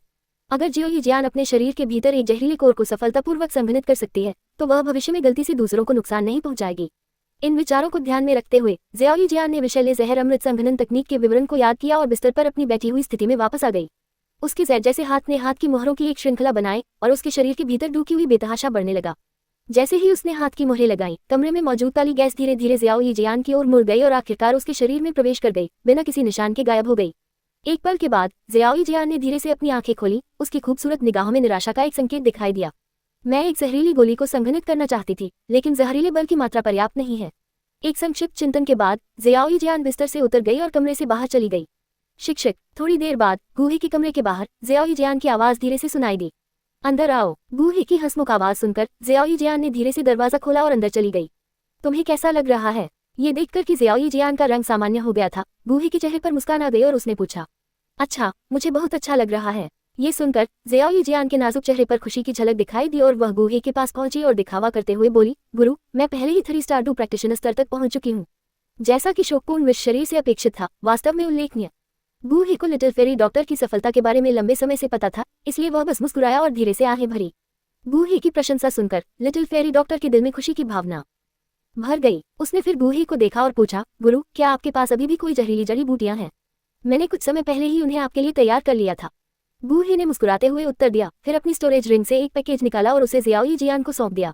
मेरे शिष्य, आपको याद रखना चाहिए कि जहरीली जड़ी बूटियां निगलते समय भी इसे बार बार न करना सबसे अच्छा है। ताकत में तेजी से प्रगति अस्थिर नींद की ओर ले जा सकती है। अपने क्षेत्र को मजबूत करने में कुछ समय बिताना महत्वपूर्ण है। गुहे की अभिव्यक्ति गंभीर हो गई जब वह बोल रहा था। शिष्य समझ गया। ये सुनकर ज़ियाओ यीजियान ने सिर हिलाया और फिर धीरे से कमरे से बाहर निकल गया। ... समय उड़ गया और पलक झपकते ही 10 दिन बीत गए। अलग आंगन के भीतर एक कमरे में ज़ियाओ यीजियान बिस्तर पर क्रॉस लेग बैठी थी। कमरा घने काले कोहरे से भरा हुआ था। ज़ियाओ यीजियान के नाजुक हाथों ने हवा में जटिल मोहरें बनाई। प्रत्येक मोहर के साथ ऐसा लग रहा था जैसे कमरे में काली धुंध एक निश्चित कॉल का जवाब दे रही थी, उसकी ओर दौड़ रही थी और फिर पूरी तरह से अवशोषित हो गई थी। एक पल के बाद कमरे में पहले से मौजूद मोटी काली धुंध पूरी तरह से अवशोषित हो गई थी। ज़ियाओ यीजियान के शरीर के भीतर डूक्यूई के भंवर के केंद्र में एक काली गोली निलंबित थी। धागे से धागा काली धुंध डूक्यूई के भंवर के माध्यम से काली गोली में परिवर्तित हो गई। अंतिम रूप से काली धुंध की एक किरण काली गोली में विलीन हो गई। ज़ियाओ यीजियान, जो इस प्रक्रिया में हेरफेर कर रही थी, ने धीरे धीरे अपनी हरकतें बंद कर दी। फिर उसने अपनी आंखें खोली। एक बेहोश मानसिक अनुभूति के साथ ज़ियाओ यीजियान ने अपने वर्तमान क्षेत्र को समझ लिया। 9 सितारा डू प्रैक्टिशनर। थोड़े समय में वह 3 सितारा डू प्रैक्टिशनर से 9 सितारा डू प्रैक्टिशनर बन गई थी। ऐसी साधना गति अगर दुनिया को पता हो तो निस्संदेह आश्चर्यजनक होगी। अपने चेहरे पर एक उत्साहित भाव के साथ ज़ियाओ यीजियान बिस्तर से उठी और फिर गुहे के कमरे की ओर चली गई। ... इस बीच गुहे के कमरे के अंदर, गुरु, आपका शिष्य सफलतापूर्वक 6 सितारा डू प्रैक्टिशनर बन गया है, लियू लिंग ने उत्साह से कहा क्योंकि उसने अपने सामने गुहे को देखा। हाँ, आपने वास्तव में सफलता प्राप्त की। बहुत बढ़िया, गुहे ने मुस्कुराते हुए कहा जब उसने लियू लिंग को देखा, जिसके चेहरे का आधा हिस्सा मास्क से ढका हुआ था। संयोग से आधा महीना भी बीत चुका था। अब जब लियू लिंग ने सफलतापूर्वक अपनी सफलता प्राप्त कर ली थी तो गुहे के लिए उसे उसी के अनुसार पुरस्कृत करना उचित था। हे, गुहे की प्रशंसा सुनकर लियू लिंग के चेहरे पर एक प्रसन्न मुस्कान दिखाई दी। फिर उसने उत्सुकता से गुहे की ओर देखा। गुरु, आपने कहा था कि अगर मैं सफलता प्राप्त कर सकता हूँ तो अपने व्यवहार को देखो, गुहे ने चंचलता से डांटा। फिर एक विचार के साथ इशारा करते हुए अपनी भंडारण अंगूठी से क्रिम्सन स्नैक कॉलरॉन निकाला। यहाँ क्रिम्सन स्नैक कॉलरॉन अब से तुम्हारा होगा, गुहे ने एक भव्य इशारे के साथ घोषणा की। अपने सामने क्रिम्सन स्नैक कॉलरॉन को देखकर लियू लिंग की आंखें चमक उठी और उसने उत्साह से कहा, शिष्य धन्यवाद गुरु। गुहे ने बिना कोई प्रतिक्रिया दिए हल्के से मुस्कुराया बाहरी तौर पर, हालांकि उसकी आंखों में प्रत्याशा की एक झलक दिखाई दी। उसे कौन से खजाने मिल सकते हैं? लंबे समय से प्रतीक्षित सिस्टम प्रॉम्प्ट तब गुहे के दिमाग में गूंज उठा। डिंग, मेजबान द्वारा वरिष्ठ शिष्य लियू लिंग को क्रिम्सन स्नैक कॉलरॉन प्रदान करने का पता लगाना। मेजबान को 10,000 गुना रिटर्न ट्रिगर करने और स्वर्गीय कॉलरॉन सूची में चौथा रैंक ड्रैगन सोल कॉलरॉन प्राप्त करने के लिए बधाई। ड्रैगन सोल कॉलरॉन को सिस्टम की स्टोरेज स्पेस में जमा कर दिया गया है। कृपया जांच अवश्य करें। सिस्टम के प्रॉम्प्ट को सुनकर गुहे क्षण भर के लिए अचंभित रह गया। स्वर्गीय कॉलरॉन सूची में चौथा रैंक ड्रैगन सोल कॉलरॉन। गुहे ने याद किया कि मूल कार्य में याओ चेन ने स्वर्गीय कॉलरॉन सूची का उल्लेख किया था। अफवाह थी कि कीमिया के क्षेत्र में फ्लेम रैंकिंग के साथ साथ एक स्वर्गीय कॉलरॉन सूची मौजूद थी। जैसा कि नाम से पता चलता है, सूची में साधारण रूप से दोषरहित और उत्कृष्ट कीमियागारों का उल्लेख किया गया है। स्वर्गीय कड़ाही सूची में 13 कड़ाही थी, जिनमें से प्रत्येक में एक आकर्षक आकर्षण था जिसने अनगिनत कीमियागारों को आकर्षित किया। गुहे को याद आया कि याओ चेन के पास स्वर्गीय कड़ाही सूची से एक कड़ाही थी जिसका नाम ब्लैक डायमंड कड़ाही था, जो सूची में 8वें स्थान पर थी। और अब ड्रैगन सोल कड़ाही जिसे उसने प्राप्त किया था, स्वर्गीय कड़ाही सूची में 4थे स्थान पर थी। लियू लिंग को क्रिम्सन स्नैक कड़ाही प्राप्त करने की खुशी में डूबा हुआ देखकर गुहे की चेतना बदल गई, सीधे सिस्टम स्पेस में प्रवेश कर गई। सिस्टम स्पेस में प्रवेश करने पर गुहे की चेतना तुरंत एक सुनहरे रंग की कीमिया कड़ाही पर गिर गई, जिसका आकार एक टेबलटॉप के बराबर था। सुनहरा कड़ाही आकार में मजबूत था, जो अपने पूरे शरीर में एक स्थिर आभा बिखेर रहा था। सुनहरे कड़ाही की सतह पर कई ड्रैगन के आकार के जादुई जानवरों के सजीव चित्रण उकेरे गए थे। करीब से निरीक्षण करने पर इन ड्रैगन के आकार के जादुई जानवरों के पैटर्न लगभग सजीव दिखाई दिए। सूक्ष्म रूप से गुहे को सुनहरी कड़ाही के भीतर से एक फीकी ड्रैगन की दहाड़ सुनाई दे रही थी। अद्भुत! अपने सामने असाधारण सुनहरी कड़ाही को देखते हुए गुहे प्रशंसा में चिल्लाए बिना नहीं रह सके। तुलना में क्रिम्सन स्नैक कड़ाही बहुत ही महत्वहीन लग रही थी। एक कीमियागर की सबसे महत्वपूर्ण संपत्ति में से एक कीमियागर की कड़ाही थी। एक उच्च गुणवत्ता वाली कड़ाही कीमियागर शोधन की सफलता दर को काफी बढ़ा सकती है। ये ड्रैगन सोल कॉलरॉन है, जो वास्तव में स्वर्गीय कड़ाही सूची में अपने 4थे स्थान के लिए उपयुक्त है, एक असाधारण उपस्थिति के साथ। जैसे ही गुहे ने अपने सामने ड्रैगन सोल कॉलरॉन को देखा, उसकी आंखों में उत्साह झलक उठा। अध्याय 36, 13 वर्ष की साधना। गुहे ड्रैगन सोल कॉलरॉन के पास गया और धीरे से उसके शरीर को छुआ। जिस क्षण गुहे ने ड्रैगन सोल कॉलरॉन से संपर्क किया, उसके दिमाग में सूचनाओं का एक गहन समूह प्रवाहित हुआ। बिना किसी देरी के गूहे ने अपनी चेतना को केंद्रित किया और इस जानकारी को प्राप्त करने पर ध्यान केंद्रित किया। जानकारी व्यापक नहीं थी, गूहे की वर्तमान आत्मा शक्ति के साथ उसने सहजता से इसकी सामग्री को अवशोषित कर लिया। इस जानकारी के माध्यम से गूहे ने अंततः अपने सामने ड्रैगन सोल कॉल्ड्रॉन की उत्पत्ति और उद्देश्य को समझा। ड्रैगन सोल कॉल्ड्रॉन कहा जाता है कि इसे प्राचीन ड्रैगन कबीले के सम्राटों द्वारा तैयार किया गया था। इसमें ड्रैगनकाइंड का सार है। ड्रैगन सोल कॉल्ड्रॉन का इतिहास प्राचीन युग से है, जो इसकी महान आयु को दर्शाता है। इसके कार्यों के लिए कई थे। सबसे पहले, ये किमियागर की किमिया शोधन में सफलता दर को बढ़ा सकता था। दूसरे, ड्रैगन कबीले के सम्राटों द्वारा तैयार किए जाने के कारण इसमें एक मजबूत ड्रैगन आभा थी। इसमें दुखी हुई मिलाने से ड्रैगन की उपस्थिति को बढ़ावा मिल सकता है, जिससे सभी जादुई जानवर दब सकते हैं। तीसरा, इसमें ड्रैगन सार होता है। इसमें ड्रैगन कबीले के खून को मिलाने से कोई व्यक्ति अपने भीतर मौजूद ड्रैगन सार को जगा सकता है और नियंत्रित कर सकता है। ड्रैगन सोल कॉल्ड्रॉन के ये 3 मुख्य कार्य थे। इन कार्यों के बारे में सोचते हुए गूहे की आंखें चमक उठी। उसने यह अनुमान नहीं लगाया था कि ड्रैगन सोल कॉल्ड्रॉन में इतनी उल्लेखनीय क्षमताएं होंगी। प्रशंसा के एक और पल के बाद गूहे को याद आया कि लियू लिंग अभी भी कमरे में था और उसने तुरंत सिस्टम स्पेस छोड़ दिया। एक बार जब गूहे की चेतना उसके भौतिक शरीर में वापस आ गई तो लियू लिंग का उत्साह धीरे धीरे कम हो गया। मैं गुरु को मुझे ये कॉल्ड्रॉन देने के लिए धन्यवाद देता हूँ। लियू लिंग ने गूहे को सम्मानपूर्वक प्रणाम किया। उसका स्वर ईमानदार था। मैंने तुमसे पहले ही यह वादा किया था, अत्यधिक शिष्टाचार की कोई आवश्यकता नहीं है। गूहे ने हाथ हिलाकर उपेक्षा की, फिर सहजता से कहा, मैंने वादा किया था कि एक बार जब तुम 6 स्टार डू प्रैक्टिशनर के स्तर पर पहुंच जाओगे तो मैं तुम्हें एक और डूक्यूई का आसव दूंगा। यहाँ आओ। डूक्यूई आसव। गूहे के शब्दों को सुनकर लियू लिंग की आंखें चमक उठी। उत्साहित होकर वह गूहे के पास गया और घुटनों के बल बैठ गया। अपना ध्यान केंद्रित करो। लियू लिंग को अपने सामने घुटने टेकते हुए देखकर गूहे ने एक नर्म आदेश दिया। अपनी हथेली को लियू लिंग की पीठ पर मजबूती से रखते हुए अपने दिमाग की एक सूक्ष्म हरकत के साथ गूहे ने अपनी डूक्यूई को चैनल किया और इसे लियू लिंग के शरीर में भर दिया। अपने अंदर बह रही जबरदस्त शक्ति को महसूस करते हुए लियू लिंग की आत्मा बिना समय बर्बाद किए उछल पड़ी। जैसे ही उसके भीतर शक्तिशाली और जंगली ऊर्जा उमड़ी, लियू लिंग ने तुरंत महसूस किया कि उसके मेरिडियन में सूजन और फटने की अनुभूति हो रही है। उसका चेहरा पीला पड़ गया और उसने जल्दी से ऊर्जा को अपने भीतर डूक्यूई भावर की ओर निर्देशित किया। जल्द ही लियू लिंग की आभा में परिवर्तन होने लगा। 20 सांसों से भी कम समय में लियू लिंग के भीतर से एक दबी हुई आवाज निकली। 7 सितारा डू प्रैक्टिशनर। एक पल में लियू लिंग सफलतापूर्वक 7 सितारा डू प्रैक्टिशनर के स्तर तक पहुंच गया। लेकिन यह अभी खत्म नहीं हुआ था। गूहे ने डूक्यूई जल से जारी रखा। लगभग 30 सांसों के बाद लियू लिंग की आभा एक बार फिर बदल गई। 8 सितारा डू प्रैक्टिशनर। अब तक लियू लिंग को एक चुभने वाला दर्द महसूस हो रहा था, लेकिन उसने दांत पीसते हुए धीरज रखा। कई दर्जन सांसों के बाद लियू लिंग की आभा एक बार फिर बदल गई। 9 सितारा डू प्रैक्टिशनर। 100 से ज्यादा सांसों में लियू लिंग लगातार 3 क्षेत्रों से आगे बढ़ गया। 6 सितारा डू प्रैक्टिशनर से 9 सितारा डू प्रैक्टिशनर तक। मास्टर, कृपया रुकें, मैं इसे और सहन नहीं कर सकता। इस समय लियू लिंग को लगा जैसे उसकी मेरिडियन फटने वाली थी। उसने तुरंत चिल्लाया। डूक्यूई इन्फ्यूजन को आगे जारी रखने से उसकी मेरिडियन को नुकसान हो सकता था। एक प्रैक्टिशनर के लिए मेरिडियन सबसे महत्वपूर्ण थे। उन्हें कोई भी नुकसान उसकी भविष्य की उपलब्धियों को बहुत सीमित कर देगा। लियू लिंग की दलील सुनकर गूहे की आंखों में निराशा की झलक दिखाई दी। हालांकि लियू लिंग की सुरक्षा के लिए गूहे ने तुरंत डूक्यूई इन्फ्यूजन बंद कर दिया। जिस क्षण गूहे ने अपनी डूक्यूई को इन्फ्यूज करना बंद किया, सिस्टम ने अपनी गणनाएं शुरू कर दी। डेंग, वरिष्ठ शिष्य लियू लिंग को आधे दिन की साधना प्रदान करने वाले मेजबान का पता चला। बधाई हो मेजबान, 10,000 गुना रिटर्न ट्रिगर करने के लिए आपने 13 साल की साधना प्राप्त की है। 13 साल की साधना सिस्टम स्पेस में जमा कर दी गई है। कृपया इसे तुरंत जांचें। आधे दिन की साधना। सिस्टम के संकेत को सुनकर गूहे लियू लिंग की ओर कुछ अवाक होकर देखने लगा। ये लड़का आधे दिन की साधना भी नहीं झेल सकता था। काफी निराशाजनक। सौभाग्य से 10,000 गुना रिटर्न की बाद की सक्रियता एक अच्छा परिणाम थी। कई स्तरों को पार करने के लिए उसके लिए 13 साल की साधना पर्याप्त होगी। लियू लिंग को अपने शरीर के भीतर डूक्यूई को अवशोषित करने पर ध्यान केंद्रित करते हुए देखकर गूहे को उसे एक जोरदार थप्पड़ मारने की इच्छा हुई। वह आधे दिन की साधना भी नहीं झेल सका। वह वास्तव में उम्मीदों पर खरा नहीं उतरा। लड़के की शारीरिक मेरिडियन अत्यधिक नाजुक लग रही थी, जैसे कि उसने कभी कोई टेम्परिंग नहीं की थी। इस समय गूहे ने पहले ही एक निर्णय ले लिया था। वह भविष्य में लियू लिंग को लगन से प्रशिक्षित करेगा। आधे घंटे तक इंतजार करने के बाद लियू लिंग ने धीरे से अपनी आंखें खोली। अपने भीतर बढ़ती शक्ति को महसूस करते हुए लियू लिंग का दिल उत्साह से भर गया। डूक्यूई का आसव वाकई स्फूर्तिदायक था। उसकी साधना के आसमान छूने की अनुभूति ऐसी थी जिसे वह कभी नहीं भूल पाएगा। हालांकि अपनी साधना की तीव्र प्रगति के उत्साह में खोया हुआ लियू लिंग गूहे के चेहरे पर थोड़ा सा अंधेरा छा जाने को नोटिस करने में विफल रहा। ये लड़का इतनी कम मात्रा में डूक्यूई पाकर रोमांचित था। वास्तव में एक अप्रभावी व्यक्ति। खांसी लियू लिंग को देखकर जो खुशी से नाचने के लिए लगभग तैयार लग रहा था, गूहे खुद को हल्के से खांसने से रोक नहीं सका। गूहे की आवाज सुनकर लियू लिंग ने थोड़ा पलक झपकाए और उसका उत्साह तुरंत कम हो गया।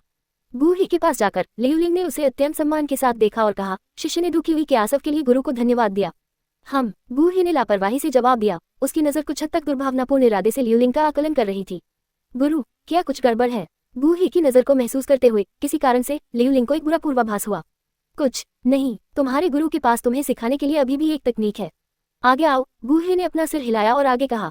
एक और तकनीक सिखाने के लिए। गूही के शब्दों को सुनकर लियूलिंग उत्तेजित हुए बिना नहीं रह सका। गुरु वाकई बहुत उदार थे, है न? उन्होंने न केवल उसे क्रिम्सन स्नेक कॉर्ड्रॉन और डूकी हुई जल सेक दिया था, बल्कि अब वह एक और तकनीक सिखाने का इरादा रखता था। गूही से काफी खजाने प्राप्त करने के बाद लियूलिंग को इस समय एक बात समझ में आ गई थी। शिक्षक की रचनाएं हमेशा बेहतरीन होती हैं। इस बार गुरु जो तकनीक सिखा रहे हैं वह निस्संदेह असाधारण होगी। इस विचार को ध्यान में रखते हुए गूही के चेहरे पर प्रत्याशा दिखाई दी और वह धीरे धीरे लियूलिंग के पास पहुंचा और उसके सामने झुक गया। बिस्तर पर बैठे गूही ने अपने सामने लियूलिंग को देखा और अपनी हथेली से उसने सीधे लियूलिंग के माथे को छुआ। अगले ही पल गूही का दिमाग घूम गया और उसने तुरंत अपने ट्रांसमिशन कौशल का इस्तेमाल किया। अपने दिमाग से मध्यवर्ती पृथ्वी रैंक तकनीक बैंगनी सूर्य कला को लियूलिंग में स्थानांतरित कर दिया। लियूलिंग की आंखें बंद रहीं और थोड़ी देर बाद उसने महसूस किया कि उसके दिमाग में सूचनाओं की एक धारा प्रवेश कर रही है। अपने दिमाग को केंद्रित करें और अपनी सांस को शांत करें। जैसे ही गूही ने ये शब्द धीरे से कहे, लियूलिंग ने जानकारी को अवशोषित करने पर ध्यान केंद्रित करना शुरू कर दिया। अध्याय 37 दिव्यज्वाला तकनीक। जैसे जैसे लियूलिंग ने अपने मन में जानकारी को आत्मसात किया, उसे धीरे धीरे समझ में आया कि यह एक मार्शल तकनीक है। बैंगनी सूर्य तकनीक, एक पृथ्वी रैंक वाली मध्यवर्ती स्तर की तकनीक। इस तकनीक की गहराई और स्तर को जानने पर लियूलिंग बहुत आश्चर्यचकित हुआ। ये वास्तव में एक पृथ्वी रैंक वाली मध्यवर्ती स्तर की तकनीक है। शिक्षक ने वास्तव में मुझे एक पृथ्वी रैंक वाली मध्यवर्ती स्तर की तकनीक प्रदान की है। इस समय लियूलिंग लगभग खड़े होकर खुशी से नाचना चाहता था। ध्यान केंद्रित करो और मन को शांत करो। जैसे ही वह उत्साहित महसूस कर रहा था, कमरे में एक असंतुष्ट आवाज गूंजी। लियूलिंग ने जल्दी से अपने बढ़ते विचारों को दबा दिया और अपने मन में यादों को आत्मसात करने पर ध्यान केंद्रित किया। एक पल के बाद बैंगनी सूर्य तकनीक का संचार पूरा हो गया और गूही ने धीरे धीरे अपनी हथेली वापस खींच ली। फिर सिस्टम की अधिसूचना उसके दिमाग में गूंज उठी। डेंग ने पाया कि मेजबान को वरिष्ठ शिष्य लियूलिंग द्वारा पृथ्वी रैंक वाली मध्यवर्ती स्तरीय तकनीक बैंगनी सूर्य तकनीक प्रदान की गई है। मेजबान को 10,000 गुना रिटर्न ट्रिगर करने और स्वर्ग रैंक वाली उन्नत स्तरीय तकनीक दिव्यज्वाला तकनीक प्राप्त करने के लिए बधाई। दिव्यज्वाला तकनीक को सिस्टम स्पेस में जोड़ा गया है। कृपया अपनी इन्वेंट्री जांचें। दिव्यज्वाला तकनीक, स्वर्ग रैंक की एक उन्नत स्तरीय तकनीक। गूही इस खबर से बहुत खुश था और उसे अपनी किस्मत पर यकीन नहीं हो रहा था। उसने उसे पृथ्वी रैंक वाली तकनीक प्रदान की थी और 10,000 गुना रिटर्न ट्रिगर किया था, जिससे उसे स्वर्ग रैंक वाली उन्नत स्तरीय तकनीक मिली थी। यह उनकी साधना यात्रा के लिए एक जबरदस्त अवसर था। सिस्टम की सूचना सुनकर गूही को आश्चर्य से हल्का सा कंपन महसूस हुआ। उसने लियूलिंग को देखा, जो अभी भी बैंगनी सूर्य तकनीक को आत्मसात करने में तल्लीन था, और उसकी चेतना तुरंत सिस्टम स्पेस में प्रवेश कर गई। अंतरिक्ष में प्रवेश करने पर गूही ने शून्य में लटके हुए 2 क्रिस्टल ऑर्ब्स देखे, एक रंगीन और दूसरा लाल रंग का। रंगीन ऑर्ब स्वाभाविक रूप से लियूलिंग की 13 साल की साधना की पिछली वापसी का प्रतिनिधित्व करता था। डेंग, क्या मेजबान 13 साल की साधना का दावा करना चाहता है? सिस्टम की आवाज गूही के दिमाग में गूंज उठी जब उसने अपनी चेतना से रंगीन ऑर्ब को छुआ। नहीं, गूही ने जल्दी से अपना सिर हिलाया। लियूलिंग अभी भी बाहर था। फिर गूही की नजर उसके बगल में बैंगनी रंग के ऑर्ब पर चली गई। डेंग, क्या मेजबान दिव्यज्वाला तकनीक को पुनः प्राप्त करना चाहता है?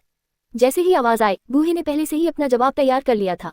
दिव्यज्वाला तकनीक को पुनः प्राप्त करो। अगले ही पल गूही की चेतना उसके भौतिक शरीर में लौट आए और उसके दिमाग में बहुत सारी जानकारी भर गई। गूही की दुर्जय आत्मा शक्ति ने जानकारी को घेर लिया, सीधे उसे अवशोषित कर लिया।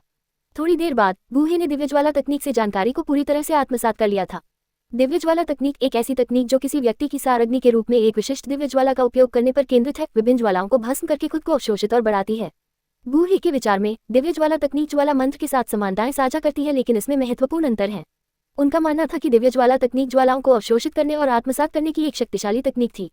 दिव्यज्वाला तकनीक की साधना का प्राथमिक ध्यान शरीर के भीतर अपनी स्वयं की सार अग्नि को इकट्ठा करना था। सार अग्नि, जो यजमान के पूर्ण नियंत्रण में थी, साधक के स्तर से निकटता से जुड़ी हुई थी। अन्य ज्वालाओं को भस्म करके सार अग्नि अपनी अग्नि उत्पत्ति को बढ़ा सकती है। जब तक सार अग्नि की अग्नि उत्पत्ति को बढ़ाया जाता है, तब तक सार अग्नि के मेजबान को पर्याप्त प्रतिक्रिया का अनुभव होगा। दिव्यज्वाला तकनीक की पेचीदगियों को याद करते हुए गूही के चेहरे पर मुस्कान आ गई। ये दिव्यज्वाला तकनीक वास्तव में उसके लिए उपयुक्त थी। 10,000 गुना साधना प्रणाली के वाहक के रूप में वह तब तक स्वर्गीय ज्वालाएं बना सकता था जब तक कि पशु अग्नि होती। विदेशी अग्नि के साथ वह स्वर्गीय ज्वालाओं से भी उच्च श्रेणी की ज्वालाएं उत्पन्न कर सकता था। यदि वह इन उच्च श्रेणी की ज्वालाओं को भस्म करने के लिए अपनी सार अग्नि का उपयोग करता, तो उसकी शक्ति निश्चित रूप से आसमान छू जाती। इसके अलावा दिव्य ज्वाला तकनीक में एक खंड भी शामिल था, ज्वाला तड़का तकनीक। ये सार अग्नि का उपयोग करके भौतिक शरीर और आत्मा को तड़का लगाने में विशेष तकनीक थी। लियूलिंग, जो हिचकिचा रहा था, गूही के शब्दों को सुनकर तुरंत ऊर्जावान हो गया। उत्साहित और आश्वस्त होकर उसने कहा, गुरु, निश्चिंत रहें, 1 महीने के भीतर मैं निश्चित रूप से डूम मास्टर क्षेत्र में प्रवेश कर लूंगा। ये सोचकर कि पहले की तरह साधना में तेजी से उन्नति की अनुभूति प्राप्त करने के लिए 1 महीने के भीतर डूम मास्टर क्षेत्र में प्रवेश करना आवश्यक है, लियूलिंग का हृदय दृढ़ संकल्प से भर गया। ठीक है, वैसे कल से हर दोपहर यहाँ आना, मैं तुम्हें विशेष प्रशिक्षण दूंगा। गूही ने अचानक कुछ सोचा और लियूलिंग को संबोधित किया। विशेष प्रशिक्षण? गुरु, किस तरह का विशेष प्रशिक्षण? लियूलिंग ने जिज्ञासा से पूछा। गूही के मुंह के कोनों पर शरारत का एक संकेत घूम गया। उसकी नजर लियूलिंग पर टिकी हुई थी। उसने कहा, समय आने पर तुम्हें पता चल जाएगा। जब तक तुम मेरा विशेष प्रशिक्षण पूरा करोगे, ज्ञान का अगला हस्तांतरण उतना दर्दनाक नहीं होगा। सच में, लियूलिंग की जिज्ञासा बढ़ गई। अगर ऐसा होता तो क्या वह अगली बार थोड़ी देर के लिए डूक्यूई के स्थानांतरण को सहन कर पाता? इन विचारों को ध्यान में रखते हुए लियूलिंग ने कल विशेष प्रशिक्षण की अजीब तरह से आशा की। ठीक है, अभी के लिए वापस लौटो और अपनी साधना को स्थिर करो। गूहे ने अपना हाथ हिलाया, लियूलिंग को जाने का संकेत दिया। उसने सिस्टम स्पेस के भीतर 13 वर्षों की साधना के बारे में सोचा और उसे आत्मसात करने की उसकी उत्सुकता को रोकना मुश्किल था। तो गुरु, मैं विदा लेता हूँ। ये सुनकर लियूलिंग और अधिक देर तक नहीं रुका। उसने गूहे को सम्मानपूर्वक प्रणाम किया और फिर सीधे कमरे से बाहर चला गया। लियूलिंग के जाने के बाद गूहे 13 वर्षों की साधना को आत्मसात करने के लिए उठने ही वाला था कि उसने देखा कि उसका दूसरा शिष्य शियाओई जियान आ रहा है। अध्याय 38, ट्रांसमिशन, रिपल पाम। डोन डोन डोन। मास्टर, जल्द ही जियोई जियान की मधुर आवाज दरवाजे के बाहर सुनाई दी। अंदर आओ। गूहे की शांत आवाज कमरे के भीतर गूंज उठी। ये सुनकर जियोई जियान सीधे कमरे में प्रवेश किया। गूहे के कमरे में परिचितता के साथ आया। मास्टर, शिष्य ने 9 सितारा डू फाइटर स्तर को तोड़ दिया है। जैसे ही वह गूहे के पास पहुंची, जियोई जियान बोलने से खुद को रोक नहीं पाए। उसके स्वर में उत्साह का संकेत था। वाकई, ये शानदार है। आपके वरिष्ठ भाई से कहीं ज्यादा शक्तिशाली है। ये सुनकर गूहे के मुंह के कोने पर एक मुस्कान आ गई, क्योंकि उसने एक ईमानदार आकलन दिया। हालांकि जब खेती की गति की बात आती है तो शायद पूरे महाद्वीप में कुछ ही जियोई जियान की बराबरी कर सकते थे। गूहे की प्रशंसा सुनकर एक प्रसन्न अभिव्यक्ति ने जियोई जियान के नाजुक चेहरे को चमका दिया। अच्छा काम करते रहो। एक बार जब तुम डू मास्टर दायरे में पहुंच जाओगे तो मैं तुम्हें 3 उपहारों से पुरस्कृत करूंगा। जियाओई जियान को आखिरी डूक्यूई इन्फ्यूजन दिए हुए लगभग 1 महीना हो चुका था। गूहे ने बोलते हुए ये वादा किया। सच में? ये सुनकर जियाओई जियान ने अपनी आंखें थोड़ी सिकोड़ ली। उसकी क्रिस्टल क्लियर आंखों में प्रत्याशा की चमक चमक उठी। फिर उसकी अभिव्यक्ति दृढ़ हो गई। मास्टर, निश्चिंत रहो। 10 दिनों के भीतर मैं निश्चित रूप से डू मास्टर दायरे में पहुंच जाऊंगी। यह अच्छा है। उसके दृढ़ संकल्प से संतुष्ट होकर गूहे ने सिर हिलाया। फिर उसने अपनी स्टोरेज रिंग से कई जैड बोतलें निकाली। छोटी सी इन जैड बोतलों में जैड बोन पिल है। अपने दैनिक अभ्यास के बाद एक बोतल पानी में डालें और औषधीय स्नान के लिए भिगोएं। गूहे ने बोतलें जियाओई जियान को सौंपते हुए समझाया। जैड बोन पिल। ये सुनकर जियाओई जियान की खूबसूरत आंखें चमक उठी। 6ठी कक्षा के किमियागर की विरासत प्राप्त करने के बाद वह स्वाभाविक रूप से जैड बोन पिल के प्रभावों को समझती थी। जैड बोन पिल 4थी श्रेणी की गोली थी, जिसे औषधीय स्नान के लिए पानी में डालने पर न केवल शरीर तंदुरुस्त होता था बल्कि त्वचा भी नमीयुक्त होती थी। ये बहुत कीमती थी। आमतौर पर प्रमुख परिवारों की कुलीन महिलाएं शरीर के रखरखाव के लिए जैड बोन पिल खरीदना पसंद करती हैं। यह न केवल उनके शरीर को निखारती है बल्कि उनकी त्वचा को भी पोषण देती है। मास्टर, धन्यवाद। खुशी के साथ जियाओई जियान ने गूहे के हाथों से जैड की बोतलें स्वीकार की और तुरंत अपना आभार व्यक्त किया। आप प्रतिदिन जहर का सेवन कर रहे हैं, जिससे आपके शरीर में छिपी हुई चोटें हो सकती हैं। हर दिन औषधीय स्नान करना याद रखें, अन्यथा ये संभावित परेशानियों का कारण बन सकता है। गूहे ने सिर हिलाया और सावधानीपूर्वक निर्देश दिया। जैड बोन पाउडर ने न केवल जियाओई जियान के शरीर के भीतर छिपी हुई चोटों को साफ किया बल्कि उसके शरीर को भी तंदुरुस्त किया। डूक्यूई इन्फ्यूजन और ज्ञान का संचरण भौतिक शरीर की ताकत पर बहुत अधिक निर्भर करता था। ये सुनिश्चित करने के लिए कि उसके भावी शिष्य उसके द्वारा दी गई डूक्यू को यथासंभव आत्मसात कर सके, गूहे को उनके संविधान को बेहतर बनाने के तरीके खोजने पड़े। समझ गया, धन्यवाद गुरु। गूहे की सावधानीपूर्वक सलाह सुनकर जियाओई जियान ने जैड की बोतलों को कसकर पकड़ लिया और गहराई से प्रभावित महसूस किया। गुरु, आप हमेशा अपने शिष्यों के बारे में सोचते रहते हैं, चाहे कोई भी समय हो। मैं आपको निराश नहीं करूंगा। जियाओई जियान के भीतर दृढ़ संकल्प की भावना चमक उठी। उस विचार के साथ जियाओई जियान ने गूहे को देखा और धीरे से पूछा, गुरु, क्या आपके पास यहाँ कोई जहर है? ये सुनकर गूहे ने एक पल के लिए विचार किया, फिर अपनी भंडारण अंगूठी से एक चांदी का टोकन निकाला और उसे जियाओई जियान को सौंप दिया। शिष्य, यह एक पहचान टोकन है जिसे मैंने आपके लिए लागू किया है। अब से आप औषधीय जड़ी बूटियों के एक बैच का अनुरोध करने के लिए हर आधे महीने में मुख्य शिखर पर जा सकते हैं। ये सुनकर जियाओई जियान ने गूहे के हाथ से चांदी का टोकन स्वीकार कर लिया। इस पर 3 अक्षर युनलैन जोंग अंकित थे, जो युनलैन संप्रदाय का प्रतिनिधित्व करते थे। हालांकि 3 अक्षरों के ऊपर एक कीमिया कड़ाही की छवि भी थी। ये टोकन युनलैन संप्रदाय के भीतर एक कीमियागर की पहचान का प्रतिनिधित्व करता था। जियामा साम्राज्य में सबसे प्रमुख शक्ति के रूप में युनलैन संप्रदाय ने न केवल 6ठी कक्षा के कीमियागर गूहे को भर्ती किया था बल्कि कई अन्य कीमियागरों को भी भर्ती किया था। युनलैन संप्रदाय के भीतर ऐसे कई कीमियागर थे जो कीमियागर गिल्ड में शामिल नहीं हुए थे। इन भर्ती किए गए कीमियागरों के लिए युनलैन संप्रदाय ने उदार प्रोत्साहन की पेशकश की। हर आधे महीने में इन कीमियागरों को संप्रदाय से औषधीय जड़ी बूटियों का एक बैच मांगने की अनुमति थी। बेशक इन औषधीय जड़ी बूटियों का ग्रेड कीमियागर के स्तर पर निर्भर करता था।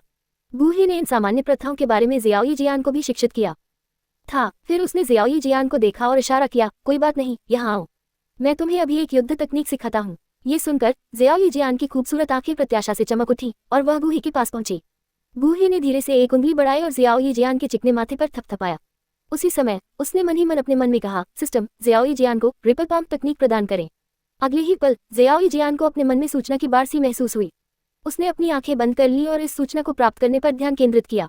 एक पल के बाद जियाओई जियान ने धीरे से अपनी आंखें खोली और उसकी खूबसूरत आंखें खुशी से चमक उठी। उच्च श्रेणी की येलो रैंक युद्ध तकनीक रिपल पाम। वास्तव में गूहे ने जियाओ जियान को जो कुछ भी सिखाया था वह एक उच्च श्रेणी की येलो रैंक युद्ध तकनीक थी।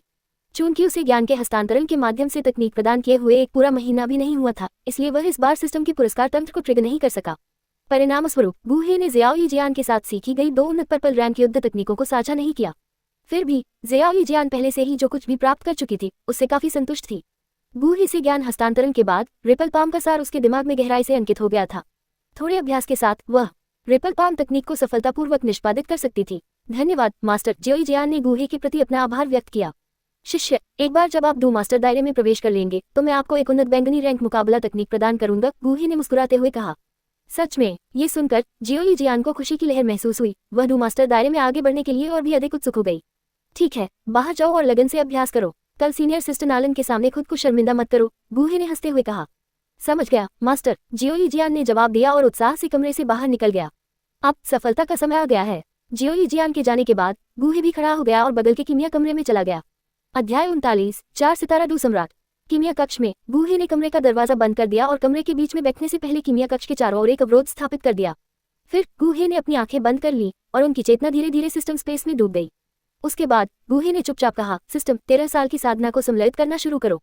जैसे ही उसके शब्द निकले, सिस्टम स्पेस के भीतर शून्य में निलंबित रंगहीन प्रकाश क्षेत्र तुरंत एक शानदार प्रकाश में बदल गया और गूहे के शरीर में जा गिरा। धमाका। जैसे ही उसके शरीर में चमकती रोशनी प्रवेश कर रही थी, अगले ही पल गूहे ने अपने भीतर एक दबी हुई आवाज महसूस की, जिसके बाद एक बेहद शक्तिशाली ऊर्जा बाहर निकल रही थी। यह ऊर्जा बेहद दबंग थी, एक बवंडर की तरह उसके भीतर से बाहर निकल रही थी, गूहे के अंगों और हड्डियों से होकर गुजर रही थी। उसके शरीर में एक चुभने वाला दर्द फैल गया और गूहे का चेहरा एक पल में पीला पड़ गया। फिर पिछली बार इस्तेमाल की गई विधि का पालन करते हुए जैसे ही ऊर्जा उसके शरीर में प्रवेश करती है, उसके भीतर बैंगनी लपटें उठने लगती हैं। ऊर्जा की तुलना में बैंगनी लपटें और भी अधिक भयानक थीं। जिस क्षण में स्पर्श करती हैं, लपटें सीधे ऊर्जा को नष्ट कर देती हैं। इसके बाद गूहे ने इन बिखरी हुई ऊर्जाओं को नियंत्रित किया, उन्हें अपने डेंटियन में निर्देशित किया। जैसे जैसे अधिक से अधिक ऊर्जा उसके डेंटियन में प्रवेश करती है, गूहे के शरीर से निकलने वाली आभा अधिक से अधिक गहन होती जाती है। एक पल के बाद उसके डेंटियन में युद्ध की हुई का घनत्व अभी अभ्यास शुरू करने से पहले की तुलना में कई गुना अधिक मजबूत हो गया। बस एक छोटे से पल में ये लगभग आधे साल की गहन साधना के प्रयास के बराबर था। इस अनुभूति ने गूहे को इसमें डुबो दिया। अब वह ऊर्जा को आत्मसात करने में अविश्वसनीय रूप से कुशल था। इस ऊर्जा की शुद्धता के साथ उसे इसे परिष्कृत करने के लिए अधिक समय की आवश्यकता नहीं थी।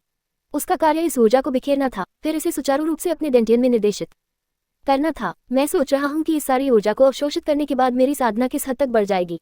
हालांकि साधना में ये तीव्र प्रगति प्रभावशाली है, लेकिन इससे शरीर के भीतर रुचि का फैलाव हो सकता है और आधार में असंतुलन पैदा हो सकता है। इस प्रगति को समेकित करने के लिए भविष्य में काफी समय की आवश्यकता होगी। अपनी साधना के आसमान छूने की रोमांचक अनुभूति में डूबे हुए गूहे शांत रहे और ऊर्जा को चुपचाप परिष्कृत करते रहे। जैसे जैसे समय धीरे धीरे बीतता गया, आधा घंटा जल्दी ही बीत गया। और इस क्षण जब गूहे ने एक बार फिर बिखरी हुई ऊर्जा की एक किरण को अपने डेंटियन में निर्देशित किया, तो उनके शरीर के भीतर डूबी हुई का चक्रवात आश्चर्यजनक तरीके से तीव्रता से घूमने लगा। इस क्षण उनकी आभा भी बढ़ने लगी। धमाका। जैसे ही गूहे के शरीर के भीतर एक दबी हुई आवाज गूंजी, उनसे एक अनियंत्रित भयानक दबाव फूट पड़ा। ये दबाव उनके आसपास की ओर बढ़ा, फिर कीमिया कक्ष की अनूठी दीवारों से गुजरा, अंततः बाहरी अवरोध द्वारा अवरोध हो गया। 2 सितारा डू सम्राट। इस क्षण गूहे की साधना 2 सितारा डू सम्राट के स्तर तक पहुंच गई थी। लेकिन यह अंत नहीं था। गूहे के शरीर के भीतर एक महत्वपूर्ण बना हुआ था ऊर्जा की मात्रा। अभी अवशोषित की गई ऊर्जा इसके 10वें हिस्से से भी कम थी। सफलता के बाद गूहे का दृढ़ संकल्प और भी बढ़ गया और उसने अपने शरीर के भीतर ऊर्जा को अवशोषित करना जारी रखा। जैसे जैसे समय बीतता गया, गूहे की साधना में सफलता मिलती गई। धमाका। 1 घंटे बाद भयावह दबाव एक बार फिर से जारी किया गया। 3रा सितारा डू सम्राट। इस बिंदु पर वह 3रे सितारा डू सम्राट के स्तर पर पहुंच गया था। गूहे के शरीर में अधिक से अधिक ऊर्जा के बढ़ने के साथ उसकी आभा आसमान छूती रही। 1 और घंटा बीत गया और गूहे के शरीर के भीतर से फिर से एक दबी हुई आवाज गूंजी। 4था सितारा डू सम्राट। इस सफलता के साथ गूहे के शरीर के भीतर की ऊर्जा आखिरकार पूरी तरह से अवशोषित हो गई। अगले ही पल गूहे ने धीरे से अपनी आंखें खोली। उसकी काली पुतलियों में बैंगनी लपटें तुरंत उभर आईं। साथ ही एक बहुत बड़ा दबाव फूट पड़ा, फिर अनियंत्रित रूप से बाहरी अवरोध की ओर बढ़ गया। धमाका। चकना। इस दबाव के प्रभाव में बाहरी अवरोध अचानक कमजोर दिखाई देने लगा, दरारें दिखने लगी। ये दृश्य देखकर गूहे की अभिव्यक्ति बदल गई और उसने जल्दी से अपनी आभा को छुपा लिया। कुछ सांसों के बाद गूहे की नजर धीरे धीरे शांत हो गई। तो ये 4 सितारा डू सम्राट की शक्ति है। गूहे ने धीरे धीरे अपने हाथ फैलाए, अपने भीतर अपार शक्ति को महसूस किया। उसके होठों पर एक हल्की मुस्कान थी। शक्ति में जबरदस्त उछाल की इस अनुभूति ने उसे वास्तव में सहज महसूस कराया। अपने दाहिने हाथ की हल्की पकड़ के साथ उसके भीतर की दुखी हुई तुरंत एक तूफान में बदल गई और बाहरी अवरोध पर बह गई। दरार की आवाज के बीच कीमिया कक्ष को घेरने वाला अवरोध एक जोरदार धमाके के साथ टूट गया। अगले ही पल गोली शोधन कक्ष के बाहर एक और अधिक ठोस अवरोध फिर से दिखाई दिया। सफलता समाप्त हो गई। फिर भी गूहे का कीमिया कक्ष छोड़ने का कोई इरादा नहीं था। वह अपने स्वयं की सार ज्वाला को संघनित करने के लिए इस अवसर को जब्त करने का इरादा रखता था। अपने मन में दिव्य ज्वाला शास्त्र की सामग्री को तेजी से याद करते हुए अनजाने में गूहे के चेहरे पर विस्मय की एक झलक दिखाई दी। दिव्य ज्वाला शास्त्र की साधना के लिए पूर्व शर्त वास्तव में एक प्रकार की स्वर्गीय ज्वाला को सफलतापूर्वक नियंत्रित करना है। वास्तव में एक उन्नत स्वर्गीय रैंक तकनीक होने के योग्य ये साधना सीमा अधिकांश लोगों को रोकने के लिए पर्याप्त है। सौभाग्य से मेरे पास वर्तमान में एक स्वर्गीय ज्वाला है। हालांकि इस दिव्य ज्वाला शास्त्र की साधना पद्धति काफी आत्मविनाशकारी लगती है। पहला कदम वास्तव में नियंत्रित स्वर्गीय ज्वाला को शरीर में पेश करना है। इसे किसी के मांस, हड्डियों और यहाँ तक कि आत्मा में एकीकृत करना है। इसे केवल शरीर के भीतर स्वर्गीय ज्वाला को नियंत्रित करने के बजाय पूर्ण विलय प्राप्त करना चाहिए। इस दृष्टिकोण ने गूहे को मूल कार्य के बारे में सोचने पर मजबूर कर दिया, जहां रानी मेडुसा ने ग्रीन लोड स्कोर ज्वाला के साथ आत्मसात करने की विधि का उपयोग करके विकास किया। हालांकि समानता के बावजूद अंतर यह था कि स्वर्गीय ज्वाला गूहे की साधना पहले से ही उनके नियंत्रण में थी। आत्मविनाश में भी ये प्रबंधनीय सीमाओं के भीतर था, रानी मेडुसा के विपरीत जो पूरी तरह से भाग्य पर निर्भर थी। ऐसा लगता है कि जन्मजात स्वर्गीय ज्वाला को संघनित करने के लिए मुझे कुछ पीड़ा सहनी पड़ेगी। गूहे के मुंह के कोने पर एक कड़वी मुस्कान दिखाई दी। उसने धीरे से अपनी आंखें बंद कर ली, एक बार फिर अपने मन में दिव्य ज्वाला शास्त्र की सामग्री की समीक्षा की। एक पल के बाद गूहे ने खुद को अपनी इष्टतम स्थिति में समायोजित किया। उसने एक हल्की सांस ली, दिव्य ज्वाला शास्त्र का अभ्यास शुरू करने की तैयारी की। उसने अपनी जन्मजात स्वर्गीय ज्वाला को संघनित करने के लिए नौ-निचली ज्वाला का उपयोग करने का फैसला किया। आखिरकार एकमात्र अनोखी ज्वाला जिसे वह वर्तमान में नियंत्रित करता था वह नौ-निचली ज्वाला थी। अपनी आंखें आधी बंद करके गूहे आराम से गोली शोधन कक्ष में बैठ गया। एक विचार के साथ बैंगनी ज्वालाएं उसके अंगों और हड्डियों के माध्यम से तरंगित होने लगी। दिव्य ज्वाला शास्त्र में उल्लेखित साधना पथ का सीधे अनुसरण करते हुए गूहे ने बैंगनी ज्वालाओं में हेरफेर किया। आसपास की रूखी हुई इकट्ठी हुई और उसके मांस और हड्डियों से टकराए। बैंगनी ज्वालाओं की लपटें उसकी आत्मा में भी घुस गईं। एक पल में गूहे का शरीर बैंगनी लिपटों में लिपटा हुआ था। आज गूहे के शरीर में एक असहनीय दर्द उमड़ पड़ा, जो हर हड्डी, हर मांस के टुकड़े और यहाँ तक कि उसकी आत्मा तक फैल गया। अध्याय 40 सार ज्वाला को संघनित करना। अध्याय 40 सार ज्वाला को संघनित करना। दर्द, एक ऐसा दर्द जो अस्थि मज्जा में गहराई तक घुस गया। पूरा शरीर बैंगनी लिपटों में घिरा हुआ था और इस समय गूहे को आग पर भूनने से अलग कुछ भी महसूस नहीं हुआ। अपने शरीर में फैल रहे तीव्र दर्द को सहते हुए गूहे ने अपनी चेतना को अंदर की ओर केंद्रित किया। गूहे के शरीर के अंदर बैंगनी लिपटों की भयानक ऊर्जा बेतहाशा उसके मेरिडियन से गुजर रही थी। उनके रास्ते में आने वाली कोई भी चीज एक पल में जलकर राख हो जाएगी। चिलचिलाती गर्मी के कारण एक बार विशाल और लचीले मेरिडियन विचित्र और भयावह आकृतियों में बदल गए थे, जो मुड़ी हुई मुलेठी की छड़ियों की तरह थे। बेशक मुड़ी हुई मेरिडियन की वजह से होने वाले भयानक दर्द ने गूहे के शरीर को अनैच्छिक रूप से ऐंठने पर मजबूर कर दिया। उसकी मांसपेशियां तनावग्रस्त हो गईं और उसके पीले चेहरे का सारा रंग उड़ गया। मैं शायद ही कभी खुद को ऐसी रंगीन दुनिया में पाता हूँ। कोई बंधक नहीं, कोई कार्य नहीं और कोई अत्यधिक दहेज नहीं। मेरे पास बस खेती का एक भव्य भोज है। चूंकि मेरे पास स्वर्ग द्वारा आशीर्वादित ये प्रणाली है, इसलिए मुझे 9 स्वर्गों से ऊपर उठकर बादलों के किनारे पर खड़ा होना तय है। अगर मैं इस पीड़ा को सहन नहीं कर सकता तो मैं भविष्य में सफलता कैसे प्राप्त कर सकता हूँ। अंतहीन पीड़ा ने गूहे की नसों को अभिभूत कर दिया था और उसका एक बार सुंदर चेहरा अविश्वसनीय रूप से गंभीर हो गया था। फिर उसके मुंह के कोने पर एक अविश्वसनीय रूप से उज्ज्वल मुस्कान दिखाई दी। जब आप दर्द को आनंद के रूप में लेते हैं तो इस दुनिया में ऐसा कुछ भी नहीं है जो आपके दृढ़ संकल्प को हिला सके। मेरिडियन के भीतर बैंगनी लपटें बेतहाशा बढ़ रही थी। कुछ ही मिनटों में गूहे के अंदर लगभग अराजकता फैल गई। भीतर से निकलने वाला झुलसाने वाला तापमान मेरिडियन और हड्डियों में फैल गया। इससे गूहे के शरीर की सतह पर छोटे छोटे सफेद बुलबुले दिखाई देने लगे। ये बुलबुले फूट गए, जिससे नीचे का लाल मांस दिखाई देने लगा। मांस से छोटी छोटी दरारें निकल आईं, जो अंततः गूहे की भुजाओं और शरीर को ढकने लगी, जिससे वह कुछ हद तक भयावह दिखने लगा, जैसे कि टूटी हुई चीनी मिट्टी की गुड़िया। अपने शरीर की सतह पर हो रहे बदलावों को अनदेखा करते हुए गूहे इस समय पूरी तरह से बैंगनी रंग की लौ से निपटने पर ध्यान केंद्रित कर रहा था, जो उसकी आत्मा में घुस गई थी।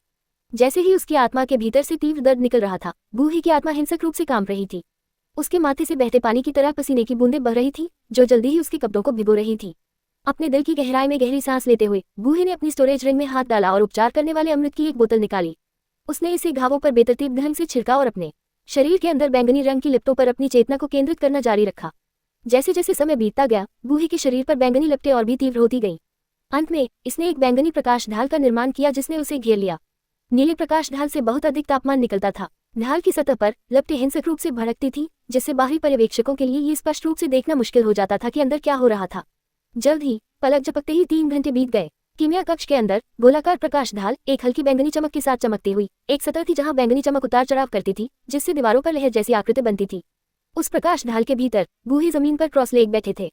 इस समय वह ज्ञान की स्थिति में लग रहा था। उसके शरीर के भीतर उसकी आध्यात्मिक चेतना 9 अथाह वाला के साथ पहले की टकराव से थक गई थी, लक्ष्यहीन रूप से अंदर तैर रही थी, लेकिन एकजुट होने के लिए संघर्ष कर रही थी। जब गूहे स्तब्ध और अर्धचेतन अवस्था में था तो उसकी मध्याह्न रेखाओं से धीरे धीरे बहने वाली 9 रसातल लपटें अचानक अपने आप ही चलने लगी, मध्याह्न रेखाओं के मार्गों का अनुसरण करते हुए। इस समय नौ रसातल लपटें शायद गुही द्वारा पहले से ही परिष्कृत किए जाने के कारण न केवल अपने भयानक उच्च तापमान को अब और नहीं छोड़ती थी, बल्कि इसके बजाय कुछ हद तक ठंडी हो जाती थी। जैसे ही यह मध्याह्न रेखाओं से बहता था, बैंगनी तरल की पतली किस्में इससे अलग हो जाती थी। अंत में ये किस्में मध्याह्न रेखाओं की दीवारों से चिपक गईं, जो कि क्यूई को समाहित करने की अपनी क्षमता को लगभग खोने के बिंदु तक क्षतिग्रस्त हो गई थी। एक हल्की लहर के साथ वे धीरे धीरे मध्याह्न रेखाओं की दीवारों में विलीन हो गईं। जैसे ही बैंगनी तरल की ये लपटें हल्की बैंगनी लिपटों के साथ मेरिडियन में घुसी, गुहे की मुड़ी हुई मेरिडियन मुड़ी हुई नद्यपान की छड़ियों जैसी धीरे धीरे फैलने लगी, जैसे रेगिस्तानी घास पानी के स्रोत से टकरा रही हो। उसके शरीर में अनगिनत मेरिडियन इस समय उत्तेजित ध्वनियां उत्सर्जित कर रहे थे। नौ रसातल लपटों द्वारा पीछे छोड़ा गया बैंगनी तरल लगातार सिकुड़ती हुई मेरिडियन द्वारा भयानक गति से अवशोषित किया जा रहा था। जैसे ही मेरिडियन ने लालच से इसे अवशोषित किया, राख जैसा सफेद रंग धीरे धीरे मेरिडियन के भीतर से फीका पड़ गया और उसकी जगह जीवंत बैंगनी रंग ने ले ली। नौ रसातल लपटें एक के बाद एक मेरिडियन से होकर बही। जहां भी यह गुजरी, मुरझाए हुए मेरिडियन ने अपनी जीवन शक्ति वापस पाली। टूटी हुई हड्डियां और जली हुई मांसपेशियां भी संतोषजनक गति से ठीक होने लगी। इसके अलावा ठीक की गई मेरिडियन हड्डियां और उसके शरीर के अन्य हिस्सों ने अपनी पिछली ताकत से कहीं ज्यादा लचीलापन दिखाया। स्पष्ट रूप से, यद्यपि नौ अथाह लपटों ने महत्वपूर्ण क्षति पहुंचाई थी, लेकिन इससे जो क्षतिपूर्ति मिली उससे उसके शरीर के महत्वपूर्ण अंगों को लगा कि यह इसके लायक था। जबकि नौ अथाह लपटों ने गुहे के आंतरिक शरीर की मरम्मत की, उसका बाहरी शरीर जो खून के धब्बों से ढका हुआ था, धीरे धीरे घावों को एक साथ मिलाता हुआ दिखाई दिया। पपड़ी तेजी से बनी और गिर गई, जिससे कोई निशान नहीं बचा। त्वचा की सतह के नीचे की मांसपेशियां तेजी से मजबूत हुईं। हालांकि बॉडी बिल्डर की तुलना में ये तुलनात्मक नहीं था, लेकिन जब उसने अपनी बाहें फैलाई तो विस्फोटक शक्ति का एक विस्फोट हुआ। उसके शरीर की सतह पर त्वचा सांप की त्वचा की तरह झड़ गई, जो तेजी से गिर रही थी। नई प्रकट हुई त्वचा एक महिला की तरह नाजुक लग रही थी, लेकिन इसमें पहले की तुलना में कई गुना अधिक स्वर्ग और पृथ्वी की ऊर्जा के प्रति सुरक्षा और संवेदनशीलता थी। इस समय गुहे अपनी अनूठी स्थिति की सहायता से नौ अथाह लपटों में निहित विशाल और लगभग भयानक ऊर्जा के साथ अपने गंभीर रूप से क्षतिग्रस्त शरीर को तेजी से मजबूत और मरम्मत कर रहा था। ये वास्तव में भाग्य और किस्मत का झटका था। मरम्मत और मजबूती की प्रक्रिया धीरे धीरे आगे बढ़ी और जब नौ रसातल की लपटें आखिरकार आखिरी घायल मेरिडियन के माध्यम से ड्रिल की गई, तो गुहे का एक बार गंभीर रूप से घायल शरीर लगभग पूर्णता में बहाल हो गया था। इस शरीर की अब जो युद्ध शक्ति मुक्त हो सकती थी, वह निस्संदेह पहले से कहीं अधिक थी। गुहे के शरीर की पूरी तरह से मरम्मत करने के बाद नौ रसातल की लपटें तुरंत एक बैंगनी चमक में बदल गईं और सीधे गुहे की आत्मा की गहराई में प्रवेश कर गई और दृष्टि से गायब हो गई। जिस क्षण नौ रसातल की लपटें गुहे की आत्मा में प्रवेश करती हैं, उसकी पहले से बेहोश आत्मा अचानक कांपती है और फिर वह पूरी तरह से जाग जाती है। एक बार जब उसकी आत्मा जाग जाती है, तो गुहे की चेतना सहज रूप से उसके शरीर के अंदरूनी हिस्से को स्कैन करती है और उसके भीतर के नए बदलावों ने उसे क्षण भर के लिए स्तब्ध कर दिया। हालांकि जब उसने अपनी आत्मा की जांच की और उसके भीतर बैंगनी चमक की किरण देखी, तो उसके दिल में बेकाबू खुशी की लहर दौड़ गई। सफलता।